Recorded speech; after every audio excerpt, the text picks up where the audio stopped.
오늘은 생텍쥐페리의 영원히 읽힐 아름다운 소설 어린 왕자를 소개합니다. 어른들이 읽어도 어른들은 참 이상해 하게 되는, 어린 시절의 나를 그리워하게 되는 그런 소설이죠. 어린 왕자는 어른들의 세계에서 살고 있는 내가 6살 때 어른들에게 어떤 일을 겪었는지를 얘기해 주는 것으로 시작합니다. 어린 시절에 이제 맹수를 통째로 삼키는 보아뱀 얘기를 책에서 읽는 거예요.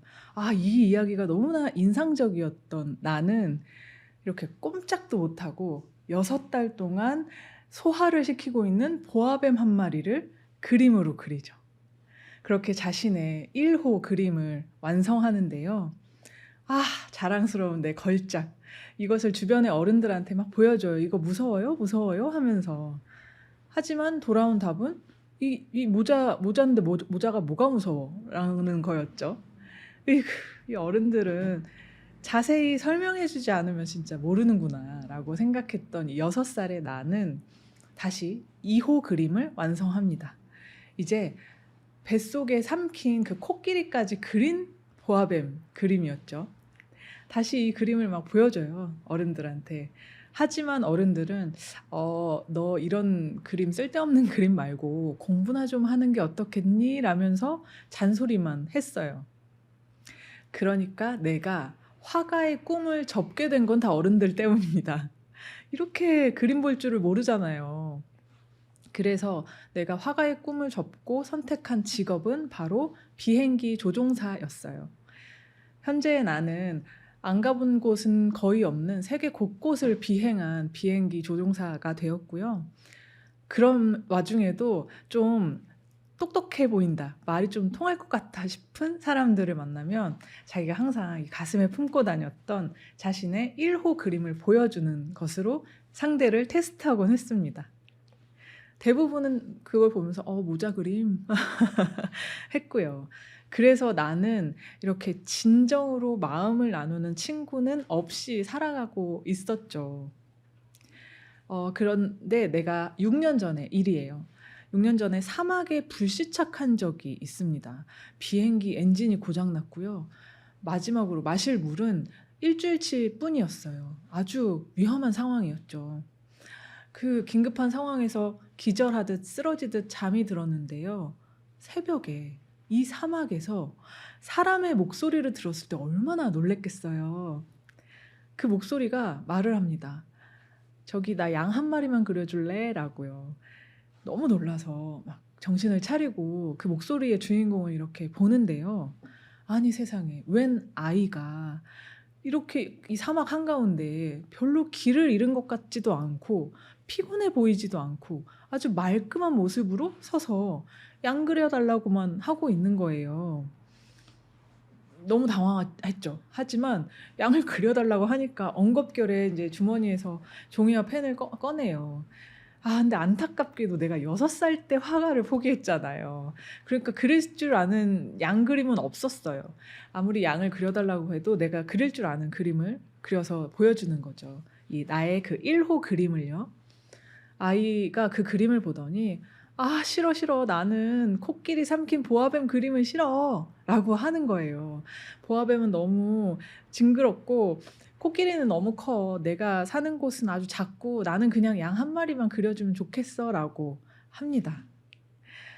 그래서 나는 겨우 남생 처음 양을 그리기 시작하는데요. 겨우겨우 하나를 완성해서 보여주니까 이 양은 너무 병들었다고 하고, 또 열심히 그려서 보여주면 이 양은 너무 늙었다고 하고 자꾸 퇴짜를 놓는 거예요. 아니 지금 이 허허벌판 사막에서 물은 일주일치밖에 안 남았고 뭐 비행기 엔진 고장났고 지금 아주 위험한 상황인데 양 그림을 그리고 있으려니까 이제 당연히 현타가 오죠. 그래서 결국에 상자 하나를 그려주면서 이렇게 말을 해요. 자, 여기 네가 원하는 양 이 그림 안에 있어 라고요. 그랬더니 이 아이가 얼굴이 환해지면서 아이고 고마워, 양이 잠이 들었네 막 하는 거예요. 나는 그렇게 어린 왕자를 알게 됩니다. 어린 왕자는요, 좀처럼 질문에는 대답을 안 하는 스타일이에요. 약간 자기만의 세계가 있고 좀 하고 싶은 말만 하는 스타일이죠. 사실 나는 너무 궁금하잖아요. 도대체 이 아이는 왜 사막에 혼자 있는 것인지, 왜 양을 그려 달라고 하는 건지, 또 어째서 조금도 지금 이 상황에 겁먹지 않은 것인지 인제 하나하나 다 궁금하지만 내 질문에는 도무지 답을 해 주지 않으니까 어린 왕자가 무심코 왜 그냥 지나가듯이 흘리듯이 하는 말들을 아주 탐정처럼 잡아채서 그 단서를, 어린 왕자라는 사람의 정체를 하나씩 알아가는 중이에요. 어린 왕자가 자신이 살던 아주 작은 별에서 지구로 왔다는 사실도 그렇게 알게 되고요. 그리고 어린 왕자의 꽃 이야기도 알게 되는 거예요. 어린 왕자의 아주 작은 그 별에 어느 날 그동안에는 안 보였던 정말 완전히 다른 느낌의 꽃이 싹을 틔우고 꽃봉오리를 맺었어요. 근데 딱 봐도 이게 꽃망울이 아주 크고 내가 못 봤던 그런 식물의 모양이니까 어린 왕자가 아주 설레면서 그 꽃이 피기를 기다립니다. 정말 오매불망 그 꽃을 피기만을 기다리는데도 아주 그냥 캐릭터가 보통 아닌 이 꽃은 기다리거나 말거나 그냥 천천히 자기 할 거 다 하고 몸단장 다 한 다음에 그제서야 꽃을 피우죠. 이 핀 꽃이 너무나 아름다웠어요. 정말 한눈에 반해버렸죠, 어린 왕자는. 이 아름다움에 감탄을 하면서 꽃에게 진심에서 우러난 어떤 사랑 같은 걸 느끼거든요. 그런데 안타깝게도 이 꽃의 캐릭터가 어린 왕자랑 너무 달라요. 꽃은 좀 허영심도 있고요. 좀 거만한 그런 캐릭터예요. 그래서 그게 자꾸 어린 왕자를 상처 주는 거죠. 이 사랑 때문에 어린 왕자가 자꾸 점점 불행해지는 거예요. 왜 꽃이 그냥 하는 말인데도 그게 다 나한테는 너무 심각하게 받아들여지고 그게 하나하나가 다 상처가 되니까. 사실 그 꽃이 부리는 어떤 심술 안에 분명히 애정이 있을 텐데도 그런데 이제 내 상처를 감당하기가 너무 어려웠던 어린 왕자는 결국에 이 별을 떠나고 꽃을 떠나서 어 이제 다른 별을 여행하기로 해요. 뭐랄까 사랑의 방랑자라고 할까요? 우리의 방랑자 이 어린 왕자는 그래서 주변의 별들을 하나씩 여행하는데 그 별들이 또 굉장히 재밌습니다. 왕이 살고 있는 별, 사업자가 살고 있는 별, 술꾼이 사는 별, 지리학자가 사는 별, 뭐 이런 별들을 여행을 하고요. 그리고 어린 왕자는 번번이 어른들은 참 이상해라는 것을 실감하게 되죠. 재밌는 일들이 많아요. 가령 술꾼이 사는 별에 어린 왕자는 아주 잠깐 머물렀을 뿐인데 그 술꾼 때문에 몹시 우울해지는 경험을 하거든요. 이런 거예요. 도착을 했더니 이미 비어버린 술병이 가득, 그리고 아주 꽉 차 있는 술병이 또 가득, 이 술병들을 가득 곁에 두고 술꾼이 아주 침울하게 앉아 있어요. 그래서 어린 왕자가 묻죠. "뭐 하세요?" 라고요. 술꾼이 아주 우울하게 "술 마셔"라고 답을 합니다. 그래서 어린 왕자 다시 묻죠. "술은 왜 마시는데요?" 그랬더니 "잊으려고 마신대요." 그래서 "도대체 뭘 잊으려고 마시냐?"라고 다시 물었더니 "창피한 걸 잊으려고 한다." 그래서 어린 왕자가 "뭐가 창피한데요?"라고 묻죠. 그랬더니 술꾼이 "술 마시는 게 창피하지."라고 하고는 입을 다물어 버려요. 아무리 봐도 어른들은 너무 이상하죠. 아 이런 이상한 어른들을 만나고 마침내 7번째 별인 지구에 도착합니다. 근데 생각해 보세요. 지구는 그 이상한 술꾼이 몇백만 배 더 많은 이상한 어른들이 몇백만 배 더 많은 그런 이상한 별이었겠죠. 지구에 도착해서도 어린 왕자는 되게 이상한 존재들을 많이 마주하게 되는데요. 그렇게 이제 길을 걸어 가다가 우연히 자신의 별에 두고 온 그 꽃을 닮은 꽃들이 잔뜩 있는 정원에 도착해요. 너무 놀랐죠. 나의 그 꽃이 너무나 많았거든요, 여기에는. 그래서 "너네 누구야? 너네 내가 아는 그 꽃이랑 너무 닮았다. 누구야?"라고 했더니 "우린 장미꽃이야." 하는 거예요. 그 순간 어린 왕자가 너무 불행해졌어요.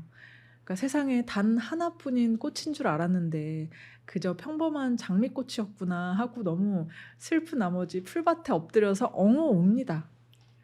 자, 이때 여우가 등장해요. 안녕 하는 목소리가 어딘가에서 들려요. 어린 왕자가 참 목소리가 예쁘다. 나 지금 너무 슬픈데 나랑 놀자라고 하거든요. 근데 여우가 그 제안에 거절합니다. 왜냐하면 나는 길들여지지 않았으니까요. 어린 왕자가 물어요. 길들이냐는 게 무엇인지. 여우가 길들인다는 것은 관계를 맺는 거라고 알려주는데요. 너는 아직 나한테는 그냥 그 수많은 어린 아이 중에 하나고 나도 아직 너한테는 수많은 여우 중에 하나다. 하지만 네가 나를 길들인다면 우리는 서로 세상에서 하나뿐인 존재가 되는 거다. 이렇게요. 어린 왕자는 그 여우의 말에서 뭔가를 좀 깨달아요. 아, 내 꽃이 나를 길들였던 거구나라고 하면서요. 역시 그 찐사랑, 꽃을 향한 그 사랑을 다시 한번 확인하고요. 그런 어린 왕자를 여우가 아주 신중하게 바라보더니 이런 말을 합니다. 부탁이야, 나를 길들여줘 라고요. 그래서 어린 왕자는 여우가 가르쳐준 대로 여우에게서 좀 멀리 떨어져 앉아서 여우가 막 바라봐도 그냥 아무 말 않고 있고 또 날마다 조금씩 가까이 다가가서 앉으면서 이렇게 여우를 길들여요. 그리고 이 명대사가 등장을 하는 겁니다. 여우가 말하는 거예요. 네가 늘 오후 4시에 온다면 나는 3시부터 행복해질 텐데 시간이 갈수록 점점 더 행복해질 거고 4시가 되면 아주 흥분을 해서 안절부절 못할 거야. 행복이 얼마나 귀한 것인지도 알게 되겠지 하고요. 그렇게 서로가 서로를 길들이고 하지만 헤어질 시간은 도래하고 맙니다. 여우가 힘겹게 작별 인사를 하면서 아주 중요한 말을 건네주는데요. 이건 아주 중요한 비밀을 내가 하나 알려줄게 라고요. 그것은 가장 중요한 건 눈에 보이지 않는다는 것이었어요. 가장 중요한 건 눈에 보이지 않는다.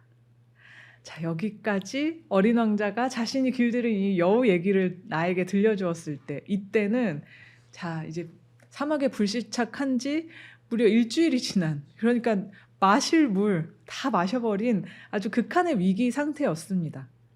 그래서 지금 여우 얘기할 때가 아니다라고 하면서 우리 물을 찾아야 해 어린 왕자에게 말한 내가 이제 함께 우물을 찾으러 길을 떠나거든요.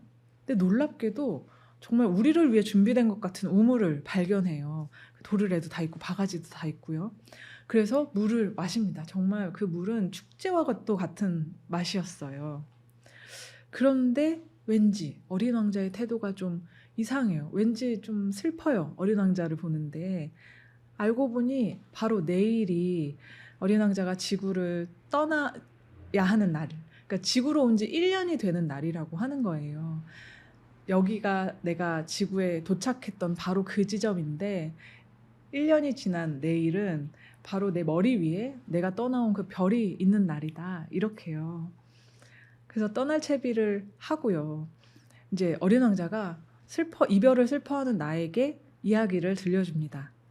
내가 비밀을 알려줄게. 중요한 건 눈에 보이지 않아.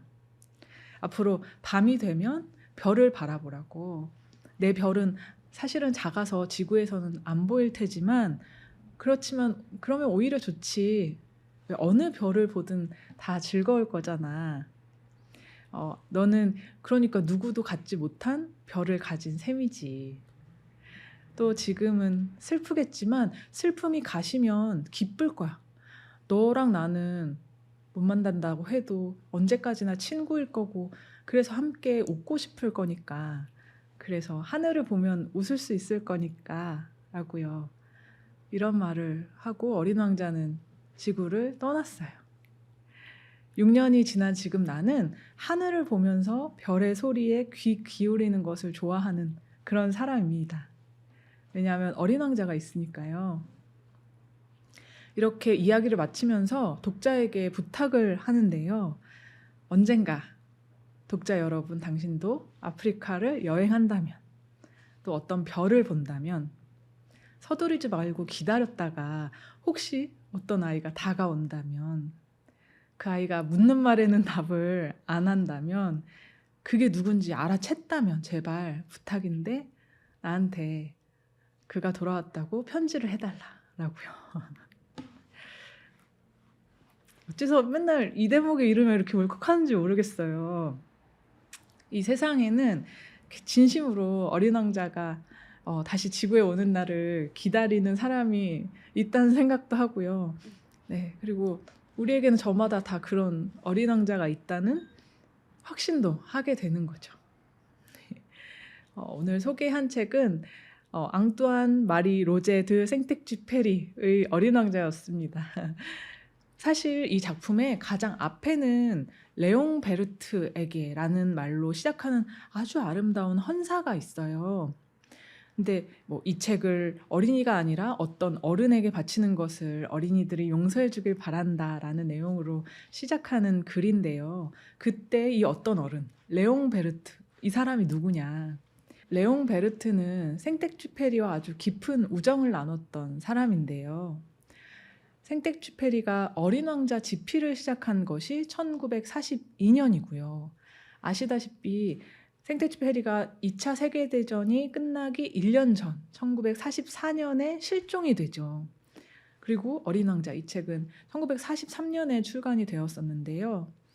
레옹 베르트는 나를 위해서, 그러니까 레옹 베르트 자신의 이름이 실린 이 아름다운 헌사가 적힌 어린 왕자 특별판을 생텍쥐페리가 실종된 지 5개월이 지난 뒤에야 받아보았다고 합니다. 하지만 생텍쥐페리는 실종되어서 그 생존 여부를 확인할 수 없는 그런 상태였죠. 그리고 그 헌사에 아주 중요한 이야기가 나와요. 어른은 누구나 처음엔 어린이였다. 저는 어린 왕자를 지금 들려드린 이 이야기, 레옹 베르트에게라고 했더니 헌사까지, 그리고 작가인 생텍쥐페리가 실종되었고 어린 왕자의 이야기를 나에게 들려주기를 바란다라고 하는 이 모든 이야기까지가 다 어린 왕자 한 편의 이야기라고 항상 느껴요.